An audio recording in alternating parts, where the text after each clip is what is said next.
Hello guys, hello everyone. Welcome to Alan Metilio Vlog. Narito naman tayo sa ating episode ngayon featuring. Ituturo ko sa inyo itong apat na simple na pagtali ng lubid. How to tie 4 simple knot. So, una, itong tinatawag na overhand knot. Ang overhand knot, ganito. Gumawa tayo ng simple overhand knot dito sa dulo. Tapos dito sa gitna, gumawa tayo ng simple overhand knot.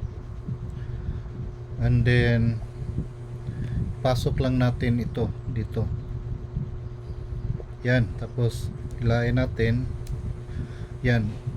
Yan ang tinatawag na overhand knot. Tapos ito namang pangalawa, tuturo ko sa inyo itong tinatawag na fixed loop knot. Ang fixed loop knot ay ganito. Gumawa tayo ng simple overhand knot dito sa gitna. Tapos ipasok natin ito.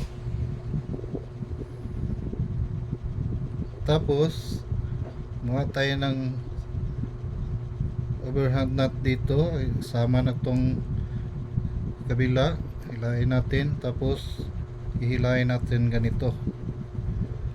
At yan ang tinatawag na fixed loop knot. Tapos itong pangatlo, tuturo ko sa inyo itong pangatlong tinatawag na water knot.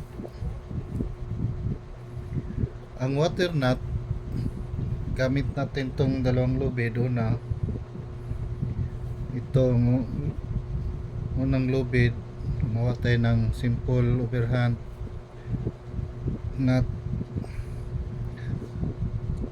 Tapos itong isa, pasok natin dyan.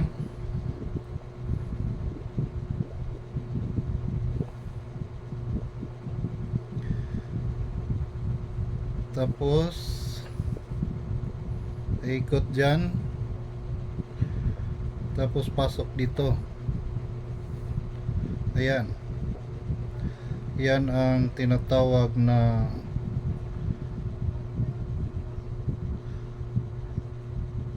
overhand water knot.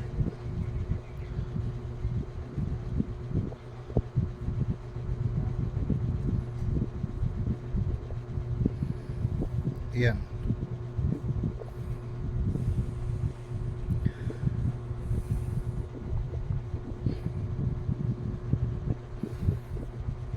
Then itong pang-apat, ang tinatawag na fisherman's bin knot. Ang fisherman's bin knot ay ganito. Gawa tayo ng simple overhand knot dito.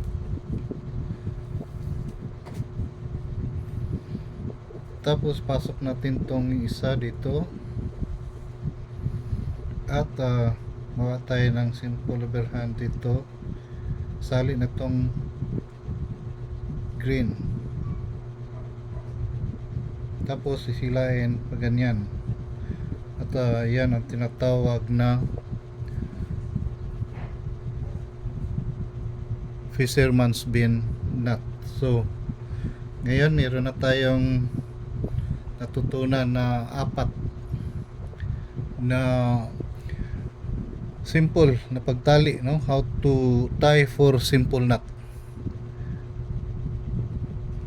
So itong tinatawag na overhand knot, kalawa fixed loop knot, pangatlo ay ang water knot, at ang pangapat itong tinatawag na fisherman's bin knot. So mga higala, din lang kukutob. Dagang salamat. Dalay ko ng Diyos. To God be the glory. God is good all the time, and all the time God is good. Remember, God is love. He loves you. Thank you so much for watching. This has been AMB as Alan Metilio Vlog. God bless us all.